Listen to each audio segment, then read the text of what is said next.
नमस्कार, मी Amit Munde, Pune prime news मध्ये आपलं स्वागत आहे।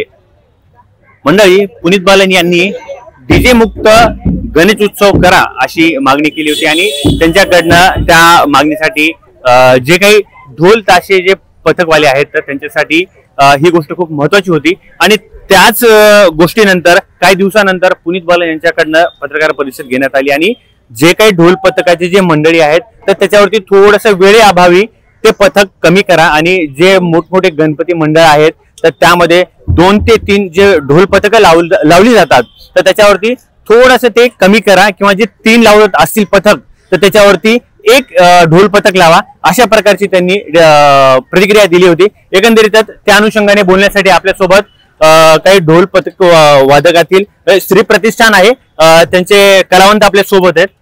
दादा, काय सांगाल एकंदरीत की आता जे ढोल पथक आहेत तुमचे तर याच्यावरती आता काहीतरी गदा येणार आहे आणि जे मोठमोठे मंडळ आहेत जे की 3-4 पथक लावतात तर ते कमी करून 1 वर येणार आहे, काय वाटतं याबद्दल? कसं पथकांना आहे ना दुसरा पण चान्स भेटलाच पाहिजे, त्यामुळे जे काय होतं छोटे छोटे पथक आहे ना ते राहून जातात। एक पथक लावलं अर्थ नाही ना त्या गोष्टीला, आमची कला सादर करता येणार नाही आम्हाला। अच्छा, हा, सो ते मला तर नाही योग्य वाटत ते निर्णय। काय सांगशील ताई तू की एकंदरीत आता की जे मोठमोठे जे पथक आहेत जे 3-3, 4-4 ठिकाणी म्हणजे असे लावले जातात आणि काही ठिकाणी वेळेअभावी याच्यावरती गदा येणार आहे, तर काय सांगशील, काय मत आहे याबद्दल तुझं? सर, कला ही कला असते।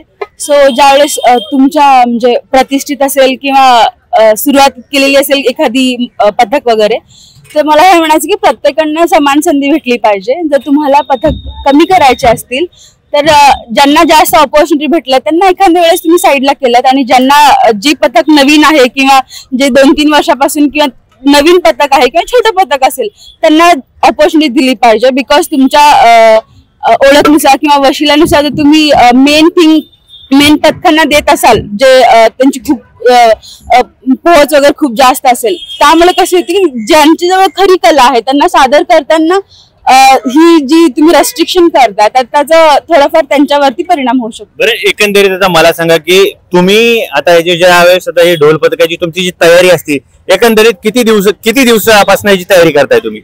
सर, 2 महिने 2-2.5 महिन्यापासून तयारी वगैरे चालू असते। प्रत्येक जण खूप डेडिकेटेडली ह्याच्यामध्ये वेळ देतो, कारण प्रत्येकांना कला सादर करायची असते। प्रत्येकांना गणपती उत्सवामध्ये स्वतःच पण एक डेडिकेशन द्यायचं असतं की काहीतरी सेवा करायची असते। सो त्या हेतूने प्रत्येक जण आपलं प्रिपरेशन करतात की एक आशा असते की आम्ही त्याच्यामध्ये करू। पण ज्यावेळेस हा डिसिजन मंडळाचा घेतला जातो त्यावेळेस खरंच प्रत्येकांचा मूड ऑफ होतो, कारण जी पथकं असतात मेन पथकं असतात तर त्यांच्या वशिलामार्फत त्यांना हे दिलं जातं की तुम्ही वादन करा, पण जी पथकांचं हे नसतं तर त्यांचं कलाचं तर सादर नाही होऊ शकत। कधी कधी असं होतं की मुलं जॉबवर न येतात, क्लास करून येतात, पण हे 2 महिने आम्ही प्रॅक्टिस करतो आणि आम्हाला लक्ष्मी रोडला कला सादर करता नाही आली तर खूप वाईट वाटतं। बरं, आता तुम्ही काय करताय? मी आता एनजीओ मध्ये, अच्छा, हो, जॉब वगैरे करूनच येतो। म्हणजे आता दोन्ही ताळमेळ बसतं का तुमचा? ऍक्च्युली ऍडजस्ट करावं लागतं ते, आता आवड आहे तर कुठेतरी सादर करूशी वाटते आम्हाला। अच्छा, बरं ताई, तुम्ही एकंदरीत आता किती दिवसापासून आता तुम्ही जॉईन झाला आणि तुम्हाला आता काय अनुभव आहे, म्हणजे कसं वाटतं? Sir, me near by 15 days झालाय मला जॉईन करून, प्लस स्टडी प्लस हे पण मेंटेन करते, कारण एक इतर गोष्टींमध्ये ऍक्टिव्हिटीमध्ये पण पार्टिसिपेट करणं आणि गणपती उत्सवामध्ये आपण ढोल एक सेवा देणं ही खूप मोठी हे वाटतं। आणि या पथकामध्ये सगळ्या फॅसिलिटीज असतील किंवा एक केअरिंग भाऊ सारखं असेल सगळं दिलेलं आहे। सो मला असं वाटतं की या पथकांना योग्य रीतीने तिथे संधी दिली पाहिजे। आता काय सांगाल एकंदरीत हा जो आता जो नियम म्हणजे त्यांनी ज्या गोष्टी निर्बंध घातलेले आहेत त्याची सहमत आहात का? निर्बंधासाठी तर गव्हर्नमेंट जे रूल काढतं ते एक सगळ्यांच्या गरजेनुसार आणि सगळ्यांच्या नीट वागणुकीसाठी व्यवस्थेसाठी बरोबरच असतात। माझं म्हणणं हे असतं की आपण हे पथक जे वाद्य करतो, वादनाचा आपण वापर करतो किंवा कला सादर करतो, ह्याच्यासाठी कसं असतं 2 महिने जे पण असतात ते सगळे मन लावून जीव लावून सगळ्यांना काम असतं। एज्युकेशन करण्यापासून काम करणारे आपल्याकडे पर्यंत काही असे वादक पण आहेत ते 60 वर्ष 70 वर्षाचे आहेत तरी ते वादन करतात, मेल पण झाले फिमेल पण झाले। सगळे जर त्यांचा मन लावतात ते वेळ देतात ते, आणि हा जो रूल आहे की मंडळ एकच पथक लावणार आहेत त्याला आम्ही समर्थन देऊ. पण ते कसं आहे, जेव्हा ही जी व्यवस्था ही चाललेली असते त्यामध्ये कसं असतं की जे मंडळ लेट निघतात किंवा त्या गोष्टी होतात, काही मंडळ लाईनीसाठी थांबून ठेवलेले असतात की मला पहिलं जायचंय दुसरं जायचंय, हे त्यांचे वैयक्तिक वाद आहेत, त्यामध्ये आपण काय बोलू नाही शकत. पण दुसरी गोष्ट कशी असते की गणेशोत्सव जो विसर्जनाचा टाइम आहे तो लक्ष्मी रोड पर्यंत मर्यादित नसतो. हे केळकर रोड आहेत, परत पुण्यामध्येच नाही, पुणे हे गणपती बसण्या जिथं स्वातंत्र्य लढ्यासाठी गणपती बसवला होता पहिला आपण मंडळ चालू झालं होतं, तेव्हापासून हे आतापर्यंत जी परंपरा चालू आहे ही पुण्यामध्येच चालू आहे.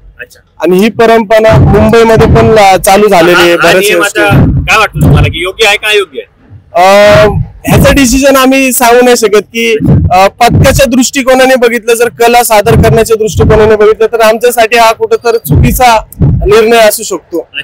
बरं, आता काय सांगशील एकंदरीत की कारण पुण्यामध्ये गणपती विसर्जनाला 24 तास उलटल्याच्या नंतर देखील सुद्धा तेवढीच गर्दी असते, रस्त्यावरती भरपूर ट्रॅफिक असते आणि त्यामुळे त्याचाही नाहक त्रास थोडा नागरिकांना, जे ऑफिस मधून लोक येतात त्यांना याचा त्रास होतो. मग त्या अभावी, वेळेअभावी, मग यासाठी या ज्या आता काही ज्या मंडळांनी काही घोषणा केलेल्या आहेत तर त्या बाबतीत तुझं काय मत आहे?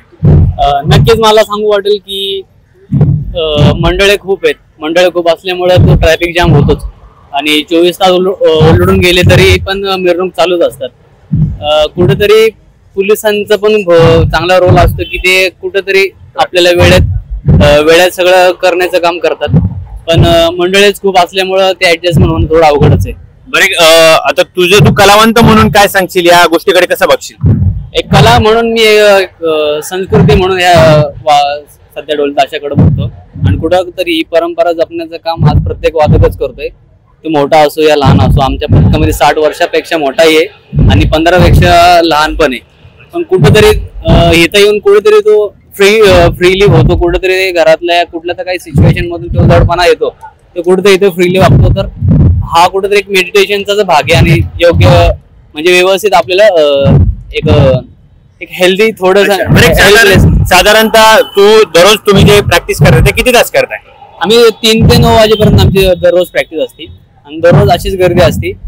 आणि सगळी जी आता जी म्हणजे आमचा जो संघ आहे, जो आमचा पथक आहे, ते फक्त आणि फक्त आमची कला सादर करण्यासाठी हा प्लॅटफॉर्म फक्त लक्ष्मी रोड साठी आम्ही डेडिकेट करतो. हा आम्हाला लक्ष्मी रोड वाजवायची आणि कुठेतरी वाटते की सगळ्या पथकांना समान संधी भेटली पाहिजे आणि सगळ्यांना ती आपली कला सादर केल्याचा व्यवस्थित वेळ भेटला पाहिजे. कुठेतरी ओढताड न होता सगळ्यांना तितकाच वेळ भेटला पाहिजे जितका सगळं छोटे असो मोठे प्रत्येक वादक तो वादकच असतो. कुठेतरी त्याला लक्ष्मी रोड ती वाव भेटली पाहिजे. ह्याच्या मागे सगळं म्हणजे ती सुरुवात म्हणजे प्रॅक्टिस पासून ते अंत करणं पण तीच असते. तर एकंदरीत आपण पाहिलं की यांच्या काय काय प्रतिक्रिया आहेत की प्रत्येक जो कलावंत आहे तो कॉलेज असो, नोकरी असो किंवा घरचे काम असो, सर्व गोष्टीमधून तो वेळ काढून इथे 2 महिने प्रॅक्टिस करतो आणि त्यानंतर त्या कलावंताला असं वाटतं की लक्ष्मी चौकामध्ये त्याची जी कला आहे ते सर्वांनी त्या कलेला पाठीवरती थोप द्यावी, नागरिकांनी सुद्धा त्याच्या पाठीवरती थोप द्यावी असं प्रत्येक कलावंताला वाटतं. पण मात्र पुण्यामधल्या ट्रॅफिक असल्यामुळे जास्त ट्रॅफिक होतंय आणि विसर्जनाला 24 तास उलटले तरी विसर्जन सुरूच असते. यामुळे कुठेतरी हा आता नियम लागू होतो का याचंही आता पाहणं आता महत्वाचं ठरणार आहे. कॅमेरा पर्सन सोबत अमित मुंडे, पुणे.